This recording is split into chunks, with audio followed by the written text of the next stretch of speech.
اللہ وبرکاتہ۔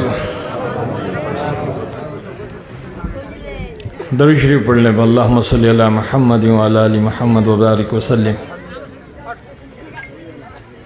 نحمد و نصلی علی رسولہ الکریم، اما بعد فاعوذ باللہ من الشیطان الرجیم، بسم اللہ الرحمن الرحیم۔ رب اشرح لی صدری ویسر لی امری واحلل عقدۃ من لسانی یفقہوا قولی۔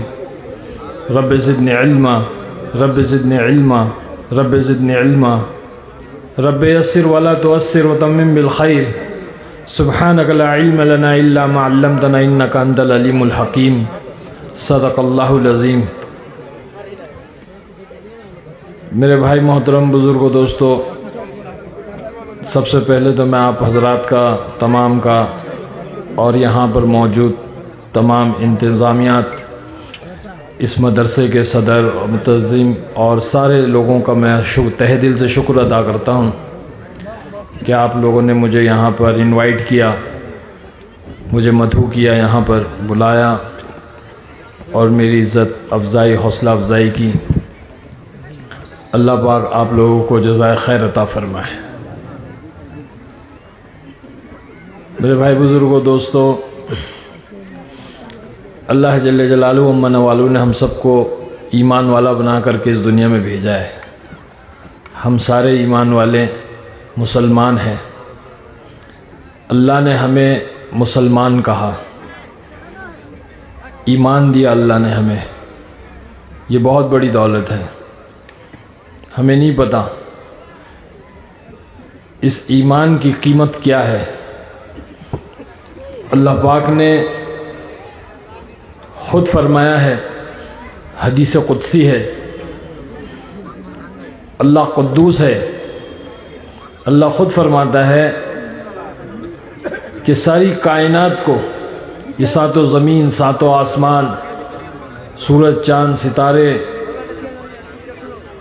زمین پر پہاڑ، پہاڑ میں جتنے خزانے ہیں، سمندر، سمندر میں جتنے خزانے ہیں، تمام مخلوقات کو ترازو کے ایک پلڑے میں رکھ دو اور یہ کلمہ لا الہ الا اللہ محمد رسول اللہ ایک پرچے پر لکھ کر کے، ایک کاغذ کے پرزے پہ لکھ کر کے ترازو کے دوسرے پلڑے میں رکھ دو، تو اللہ فرماتا ہے کہ یہ کلمے والا پلڑا وزنی ہو جائے گا۔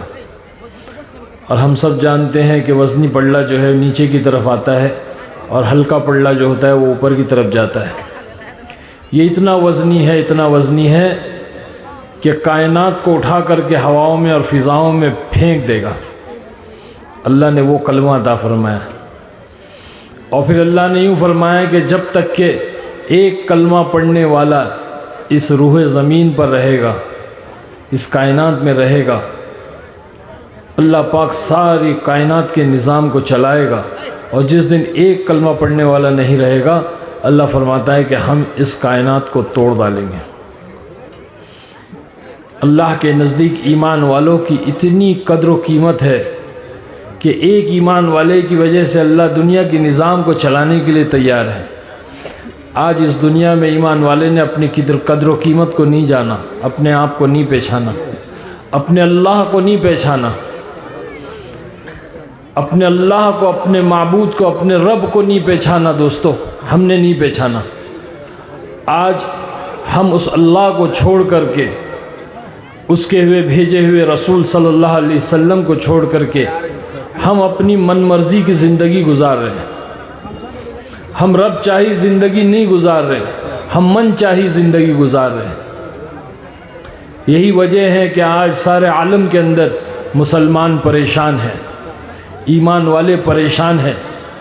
جس ایمان والے کی وجہ سے اللہ پاک پوری دنیا کے نظام کو چلا رہا ہے، وہ اتنا قیمتی ایمان والا ہے جس کی وجہ سے آسمانوں میں جو ہے سورج نکل رہا ہے، چاند نکل رہا ہے، ستارے چمک رہے ہیں، آسمانوں سے بارش برس رہی ہے، اور اللہ پاک زمین سے غلے اگا رہا ہے۔ کتنا بڑا نظام ہے یہ کائنات کا نظام، اتنا بڑا ہے۔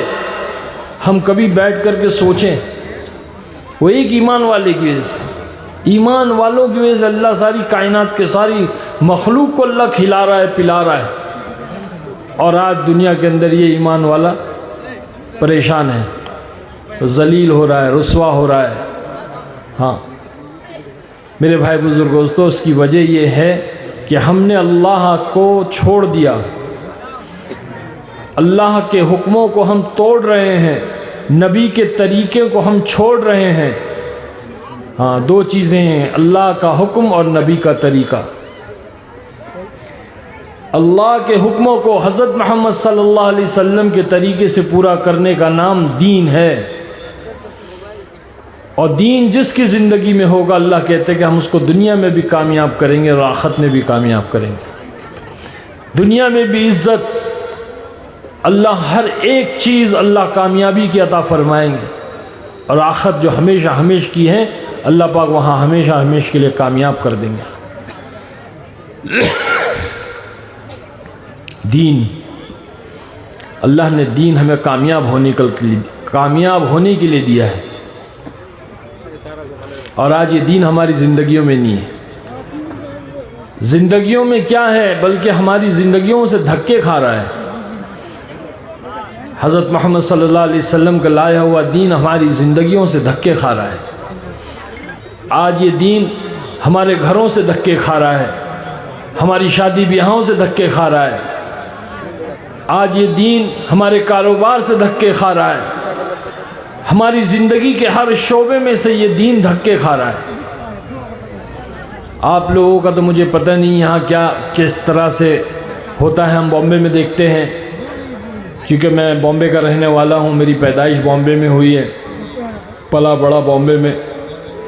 ابھی کچھ چند سالوں سے میں بنگلور سیٹل ہو گیا ہوں، بنگلور 15-16 سال ہو گئے، اب بنگلور میں رہتا ہوں میں۔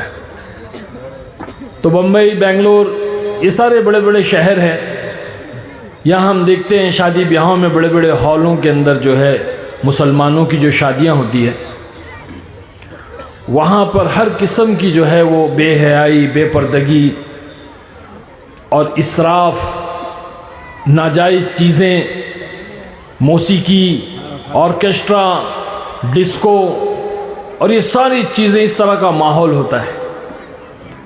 اللہ کے نبی کا دین جو ہے ریسیپشن ہال کے باہر، کنونشنل ہال کے باہر، شادی کے ہال کے باہر کھڑا ہوا ہے، کہتا ہے بھائی میں اندر آ جاؤں؟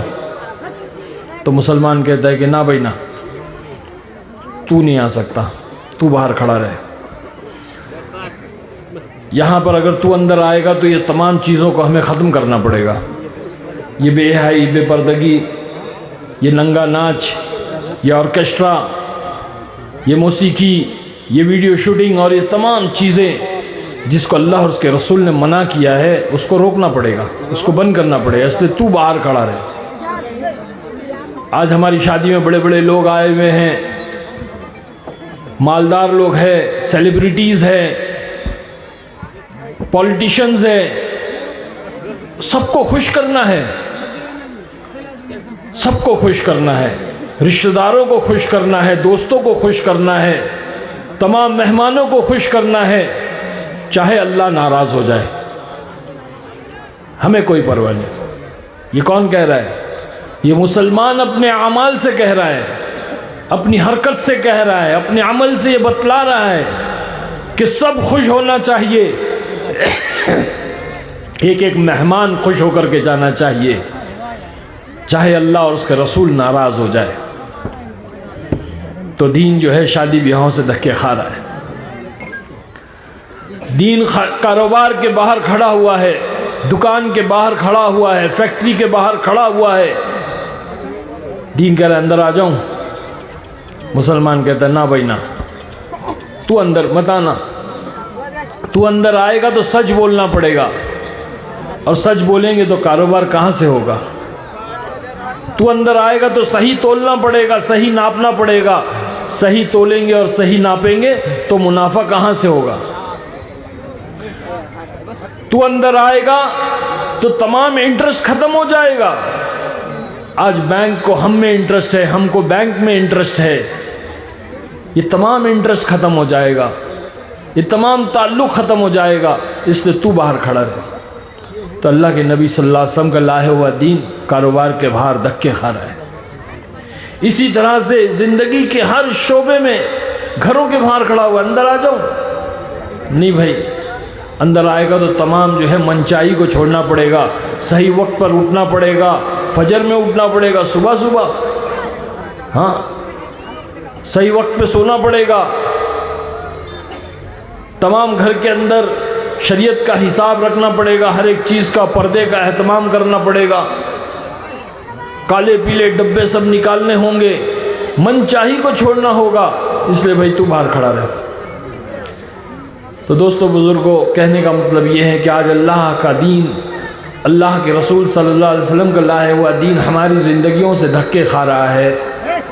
تو آج مسلمان دنیا میں دھکے نہیں کھائے گا، آج ہم دھکے نہیں کھائیں گے، آج ہم پریشان نہیں ہوں گے، آج ہمیں عزت ملے گی، آج ہمیں وہ مقام ملے گا جو مقام اللہ نے دیا ہے، وہ مقام ہم نے اپنے اعمال کی وجہ سے کھو دیا ہے۔ ہاں، جب تک ہماری زندگی میں دین نہیں آئے گا، ہم اس مقام پہ، اس رتبے پہ، اس سرخروئی پر نہیں پہنچ سکتے۔ آج ہمارا حال ایک فٹ بال کا ہو گیا ہے۔ فٹ بال جانتے ہیں آپ لوگ؟ ارے بولو نا، کھیلا بھی ہوگا آپ لوگ نے؟ ہاں، فٹ بال کو ہر کوئی لات مارتا ہے، نہیں مارتا ہے؟ ہاں، 11 کھلاڑی یہاں سے، 11 کھلاڑی یہاں سے، ہر کوئی، ہر ملک، ہر کنٹری والا اس فٹ بال کو لات مارتا ہے۔ یہاں تک کہ چھوٹے چھوٹے بچے جب میدانوں میں کھیلتے ہیں نا، وہ بھی لات مارتے ہیں، اور وہ بال اڑ کر کے جو ہے راستے پر آ جائے، اور کوئی بوڑھے میاں جا رہے ہیں، وہ بچے، او چچا ذرا فٹ بال دے دو نا، تو وہ 80 سال کے بوڑھے ہیں، وہ بھی لات مارتے، ٹاک، ہاتھ سے اٹھا کر نہیں دیتے، ہر کوئی لات مارتا ہے۔ آپ اس فٹ بال کو اٹھاؤ اور اس سے پوچھو کہ بھائی تیرا کیا گناہ ہے، تیری کیا خطا ہے، تو نے ایسا کیا کر دیا کہ ہر کوئی تجھے لات مارتا ہے؟ تیری کیا خطا ہے، تیرا کیا جرم ہے، تو نے ایسا کیا کر دیا جو ہے ہر کوئی تجھے لات مارتا ہے؟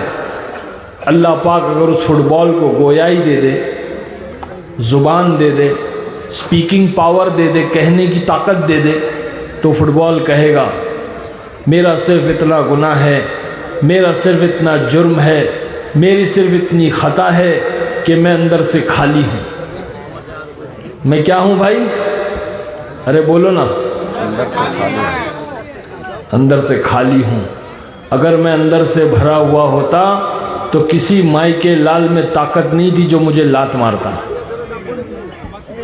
ہاں، فٹ بال اندر سے جس طرح سے خالی ہے، اس طرح سے ایمان والا اندر سے خالی ہو گیا، ایمان اور اعمال کی لائن سے بالکل کورا ہو گیا، بالکل خالی ہو گیا، جس کی وجہ سے آج سارے عالم میں، ساری دنیا میں ذلیل و رسوا ہو رہا ہے، ساری دنیا میں جو ہے اس کا حال فٹ بال کا ہو گیا ہے، کیونکہ دین نکل گیا۔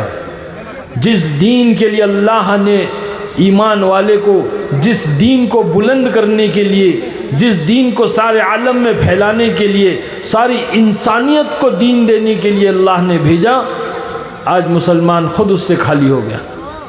آج ایمان اور اعمال کی لائن سے مسلمان خالی۔ صحابہ اکرام رضی اللہ تعالی عنہ اجمعین ایمان اور اعمال کی لائن سے پر تھے، بھرے ہوئے تھے، ان کی زندگیوں کے اندر دین اس طرح تھا، پوری کی پوری پورا کا پورا دین ان کی زندگیوں کے اندر بھرا ہوا تھا۔ وہ صحابہ اکرام رضی اللہ تعالی عنہ اجمعین کو اللہ نے رضا کا پروانہ دیا، رضی اللہ تعالی عنہ رضوان۔ قرآن میں اللہ نے کہا، سرٹیفکیٹ دیا، مہر لگائی کہ تم مجھ سے راضی، میں تم سے راضی۔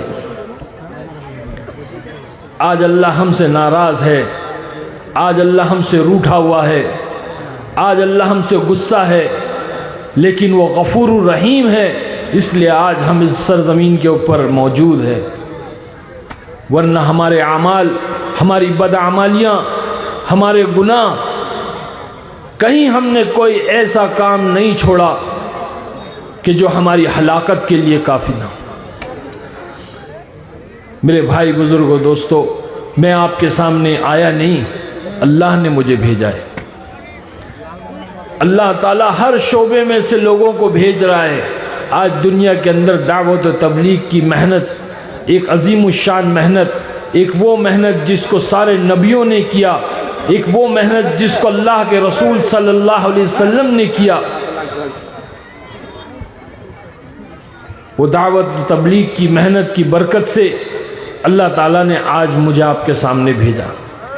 مجھے ہی نہیں بلکہ بڑے بڑے بادشاہ آ رہے ہیں، ملکوں کے بادشاہ، شہزادے، بڑے بڑے ڈاکٹر، انجینئر، بڑے بڑے تاجر، ہر لائن ہر شعبے سے لوگ آ رہے ہیں اور آ کر ایک ہی بات کہہ رہے ہیں کہ بھائی میری کامیابی بھی اللہ نے دین میں رکھی ہے اور تیری کامیابی بھی اللہ نے دین رکھی ہے، دین میں رکھی ہے، تو بھی دین سیکھ لے، میں بھی دین سیکھ لوں، ہم سب مل کر دین سیکھے اور دین پر عمل کرے، اللہ ہم سے راضی ہو جائے گا۔ ہماری زندگی کیا تھی؟ ہماری زندگی گناہوں میں مبتلا تھی، بدکاریوں میں، اور نہ جانے کیسے کیسے گناہ، کہنا بھی نہیں اچھا لگتا ہے۔ ایسی زندگی سے اللہ نے نکال کر کے بھیجا، اللہ نے دین کی سمجھ عطا فرمائی، اللہ نے دین پر چلنے کی توفیق دی، دین کی محنت کی توفیق دی، آپ لوگوں کے سامنے اللہ نے پیش کیا۔ کیونکہ کل قیامت میں یہ کوئی نہیں کہہ سکے گا، کوئی یہ نہیں کہہ سکے گا کہ مجھے کوئی سمجھانے والا نہیں آیا تھا، مجھے کوئی بتلانے والا نہیں آیا تھا۔ اللہ نے آج اس دنیا کے اندر حجت قائم کر دی، ہر کسی کو اللہ کے بندے آ کر کے اپنا جان اپنا مال لگا کر کے آ رہے ہیں اور دین سمجھا رہے ہیں۔ آج ہم یہاں جو جمع ہوئے ہیں یہ کس لیے جمع ہوئے ہیں؟ یہ قرآن کا سیکھنا سکھانا، قرآن مکمل دین ہے۔ ان بچوں نے اس قرآن کو اپنے سینوں کے اندر اتارا ہے، یہ بہت بڑی دولت ہے۔ جیسے مولانا نے بھی بتلایا کہ کل قیامت کے اندر یہ قرآن حجت بن کر کے سامنے آئے گا، یہ قرآن حفاظت بن کر کے سامنے آئے گا، یہ ہماری طرف سے وکالت کرے گا، اللہ سے جھگڑے گا، ہاں قبر میں بھی جھگڑے گا، میدان محشر میں بھی جھگڑے گا، اس وقت تک کہ اللہ سے جھگڑے گا جب تک کہ جو ہے حافظ قرآن کو جنت میں نہ پہنچا دے۔ یہ قرآن کو سیکھنا بھی ہے، سیکھ کر سمجھنا بھی ہے اور سمجھ کر عمل کرنا بھی ہے۔ میرے بھائی بزرگ دوستو، ایک واقعہ یاد آیا۔ ایک بہت بڑا گنہگار آدمی تھا، بہت گناہ کیے تھے، اس نے بہت گناہ کیے، بے انتہا کر دی تھی گناہ کی۔ اس کا انتقال ہو گیا، اللہ کی بارگاہ میں پیشگی ہوئی، اللہ نے فرشتوں کو حکم دیا کہ جاؤ اس کو لے جاؤ، اس کے اوپر عذاب شروع کر دو۔ فرشتے اس کو لے گئے، عذاب شروع ہو گیا، کچھ وقت گزرا، 3 سال 4 سال۔ اللہ نے فرشتوں کو بلایا، کہا کہ اس کا عذاب روک دو۔ فرشتے عرض کرنے لگے، باری تعالیٰ اس کے نامہ اعمال کے اندر تو ابھی بہت گناہ باقی ہے، بہت عذاب باقی ہے، آپ نے اسے کیوں روک دیا؟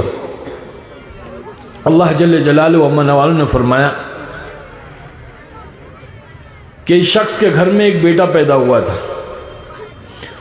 اور اس نے اس وقت یہ نیت کی تھی کہ میں اپنے بچے کو حافظ قرآن بناؤں گا۔ کیا نیت کی تھی بھائی؟ حافظ قرآن بنانے کی نیت کی کس نے؟ اس گنہگار نے جو شرابی تھا، جواری تھا، زانی تھا، بدکار تھا، اللہ کا باغی تھا۔ اس نے نیت کی تھی، صرف نیت کہ میں اپنے اس بچے کو حافظ قرآن بناؤں گا، اور موت مقدر تھی، موت آ گئی، اس کا انتقال ہو گیا، انتقال ہو گیا، عذاب شروع ہو گیا۔ اب یہاں پر یہ بچہ بڑا ہونے لگا، 3 سال 4 سال کا ہوا، مکتب میں گیا، اور مکتب میں جا کر کے اس بچے نے کہا پہلی بار بسم اللہ الرحمن الرحیم۔ اللہ فرماتا ہے کہ اس کا بچہ مجھے رحمان اور رحیم کہے اور میں اس کو عذاب دوں، یہ میری شان کے خلاف ہے، یہ میری شان کے خلاف ہے۔ اتنا غفور الرحیم اللہ ہے، صرف نیت کرنے پر اللہ نے اس گنہگار کی مغفرت کر دی۔ میرے بھائی بزرگوں دوستو، یہ معمولی عمل نہیں ہے، قرآن کا سیکھنا یہ مکمل دین ہے. مکمل دین کے اوپر اللہ نے اپنی مدد اور نصرت کا وعدہ رکھا. آج ہم میں سے بہت سارے لوگ ہیں جو دیندار ہیں ماشاءاللہ، جو 5 وقت کی نماز پڑھتے ہیں، رمضان المبارک کے روزے رکھتے ہیں، مال ہے تو زکوٰۃ دیتے ہیں، حج کرتے ہیں، عمرہ کرتے ہیں. لیکن میرے بھائی بزرگوں دوستو، ہم اگر غور سے دیکھیں تو یہ تمام اعمال جو ہم کرتے ہیں یہ عبادات کی لائن کا دین ہے. عبادات کی لائن کا دین ہے یہ. ابھی دین کے 5 شعبے اور 4 شعبے اور باقی ہے. ہاں، ایمانیات کی لائن کا دین سب سے پہلا ہے، جس کی ہمیں خبر بھی نہیں. ایمان کا کلمہ بھی بہت سارے مسلمان ایسے ہیں جن کو کلمہ بھی نہیں آتا، کیونکہ ہم اللہ کے راستے میں چلتے رہتے ہیں. جب ہلکے لگتے ہیں، کلمہ سنتے ہیں تو ان کو کلمہ کے الفاظ بھی عرف میں نہیں پتہ. ایمانیات کی لائن کا دین ہے، عبادات کی لائن کا دین ہے، معاملات کی لائن کا دین ہے، معاشرت کی لائن کا دین ہے، اور اخلاق کی لائن کا دین ہے. یہ 5 شعبے ہیں دین کے، جس میں سے ہم جو کرتے ہیں اس میں عبادات کی لائن کا تھوڑا سا دین پر عمل کرتے ہیں. یہ باقی شعبوں کو سیکھنا ہے. دین سیکھنے کے لیے قربانی دینی ہوگی، اللہ کی راہ میں نکلنا ہوگا. اللہ کی راہ میں نکل کر سب سے پہلے اپنے ایمان